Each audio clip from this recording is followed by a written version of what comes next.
en el tema de la Segunda Guerra Mundial, muchas hazañas son consideradas legendarias, otras, a faltas de prueba y documentación, se han convertido en leyendas. Una de ellas es la leyenda de los paracaidistas de Majaysky. La siguiente leyenda, a los oídos del espectador, va a sonarle algo único e increíble. Era finales de noviembre de 1941. El Ejército Rojo se preparaba para la contraofensiva que botaría a los alemanes de la región de Moscú para siempre. En la retaguardia se estaban preparando las armas de asedio, así como también se traían refuerzos de toda la parte oriental de la Unión Soviética, mientras que los generales planeaban los últimos detalles del contraataque de Moscú. Por el contrario, en el frente, las cosas andaban muy mal para los soviéticos. Los alemanes rompían las defensas soviéticas que se habían puesto en la región de Moscú y se acercaban cada vez más y más a la capital. En esos días, un avión de reconocimiento soviético captó a unos tanques alemanes que habían roto las defensas soviéticas y se acercaban hacia la línea de Majaysky, que se encontraba a 8 kilómetros de la ciudad capital y que prácticamente no la defendía nadie. Después de informarse el Comando Central Soviético de que los tanques alemanes se habían adentrado ya 6 kilómetros del cerco de defensa, el alto mando tomó la decisión de mandar a un grupo de paracaidistas para detener el avance de los alemanes. Pero había un problema: en todo Moscú no había paracaídas. El mismo mariscal Zhukov fue al aeropuerto de fuerzas aerotransportadas del Ejército Rojo que estaba en Moscú y mandó llamar de inmediato a un batallón de fuerzas de élite recién traídas desde Siberia. Una vez formados estos al frente de él, y con voz firme les dijo: «Hermanos, una columna de tanques alemanes ha roto nuestras defensas y se está dirigiendo hacia nuestra ciudad. En unas horas estarán dentro de Moscú. No poseemos los medios para detenerlos, pero debemos hacerlo, para detener el pánico y que no se derrame sangre de gente inocente. La siguiente misión será únicamente para voluntarios. Los aviones que ven detrás mío ya están cargados con armas, granadas y explosivos para tanques. La misión que les estoy encomendando no se ha visto nunca en la historia y es muy probable que nunca más se vuelva a repetir, pero las circunstancias nos obligan a realizarla. Observen a su alrededor y vean cómo la madre Rusia se ha puesto del lado de los defensores de Moscú en este día. Tanta nieve como la que ha caído hoy no se ha visto en décadas en la región de Moscú. Por ende, es necesario detener la columna de tanques alemanes a como dé lugar. Para esto, hay que saltar de los aviones sin paracaídas, ya que en estos momentos no los poseemos. Los aviones volarán a 6 metros de altura y la nieve que ha caído hoy amortiguará su caída. Voluntarios, 3 pasos al frente». Al unísono y sin titubear, todo el batallón dio 3 pasos adelante. Ni un solo soldado se quedó parado.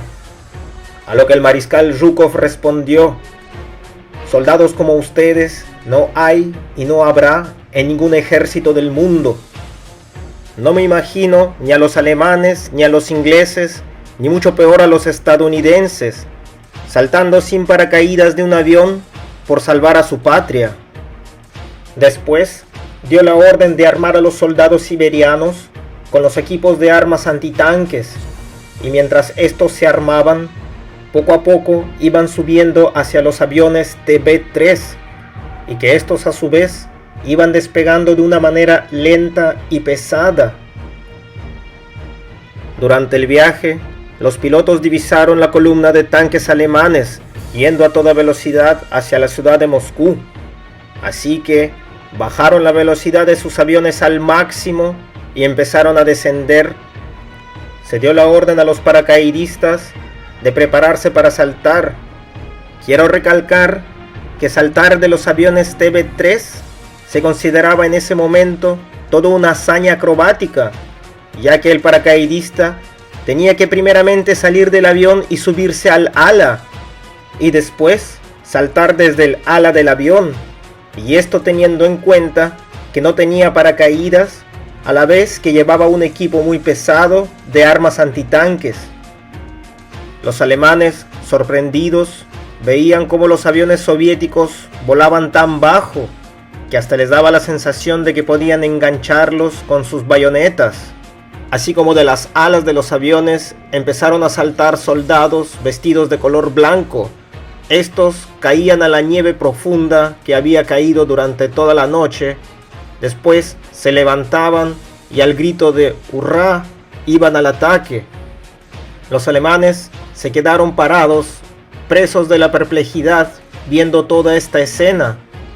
No lo podían creer. Esto no podría estar pasando, ya que escapaba de toda lógica y las leyes de la física. Estos paracaidistas debían de haber muerto a la hora de caer. Sin embargo, a los pocos minutos, un par de tanques ya habían volado por los aires. Los soldados soviéticos formaron una línea de defensa contra los tanques alemanes y empezó la batalla. Conforme el combate se hacía más y más encarnizado, los aviones iban dejando más y más soldados de refuerzo. Así, el primer grupo de paracaidistas soviéticos pudo tomar una colina por donde pasaba justamente el camino hacia Moscú. Obviamente, la superioridad numérica de los tanques alemanes les dio la ventaja al comienzo de la batalla, mientras que los paracaidistas soviéticos poco a poco eran acribillados. A los pocos minutos volvieron más aviones con más paracaidistas de refuerzo. De los aproximadamente 1000 soldados que saltaron ese día, la cuarta parte o murió en el salto u obtuvo heridas mayores. Para los paracaidistas soviéticos se consideraba una herida grave si tenías todos los huesos de las piernas rotas o ya sea la columna vertebral fracturada. Tener un hueso roto era considerado una fractura menor, lo cual no impedía seguir batallando. Ese día, los paracaidistas de Majaysky pudieron aguantar 3 ataques de una columna de tanques alemanes. Del primer grupo de paracaidistas no sobrevivió absolutamente nadie, pero el segundo grupo pudo frenar el avance de los tanques alemanes, cumpliendo la misión que se le había encomendado.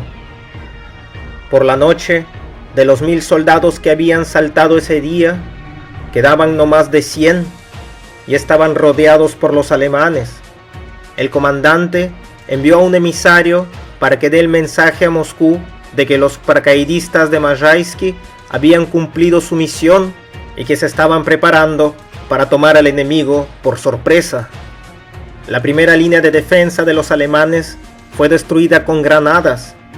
Los alemanes que estaban en la segunda línea de defensa, al ver este ataque de los soldados que habían saltado sin paracaídas, entraron en pánico y retrocedieron hasta la tercera línea de defensa. Sin embargo, para la mañana siguiente, los alemanes ya habían recibido nuevos refuerzos, algo que para lo que quedaba del batallón le era imposible de detener. En ese mismo momento, el emisario ya había llegado hacia los cuarteles del Ejército Rojo, pero su historia de los paracaidistas sin paracaídas no fue creída y este fue encarcelado por sospecha de falsa información. Días después sería liberado. Después sobreviviría a la guerra y más tarde conocería a Yuri Sergeyev, un escritor de guerra soviético que plasmó la historia de los paracaidistas de Majaysky en su libro La isla de los caballeros. Asimismo, Almar Gove, un oficial de las fuerzas aerotransportadas de la Luftwaffe, después de sobrevivir la guerra, escribiría en su libro Atención, paracaidistas, lo siguiente: en el año de 1941, en la región de Yelna, en la Unión Soviética, los soldados de infantería soviéticos saltaban desde los aviones a muy baja altitud hacia la nieve profunda, la mayoría de ellos sin obtener daños considerables. De igual manera, el histórico francés Jean Mabir escribió en su libro La mañana roja de los paracaidistas que los salvajes soviéticos botaban a sus soldados de infantería desde los aviones que volaban en baja altitud hacia la nieve sin paracaídas. Este escritor, como historiador, tomaba los documentos de la época, así como entrevistas a los pilotos de la Luftwaffe para escribir sus libros. El profesor alemán von der Heide también aseveraba en sus entrevistas que los soviéticos utilizaron la táctica de tirar a sus soldados sobre la nieve profunda desde los aviones a muy baja altitud al principio de la guerra, saliendo la mayoría de estos ilesos. Walter Schwabediesen también recordaría este hecho en uno de sus libros militares, titulado Los halcones de Stalin. En los años 30, en la Unión Soviética, se hicieron diferentes estudios y experimentos del aterrizaje de diferentes transportes, así como de personas sin paracaídas a bajas altitudes. Si esta historia te ha gustado, coméntala y compártela, así como también dale el pulgar arriba e inscríbete a este canal. Yo soy Alex Star y esta ha sido otra historia real del Frente Oriental en la Segunda Guerra Mundial.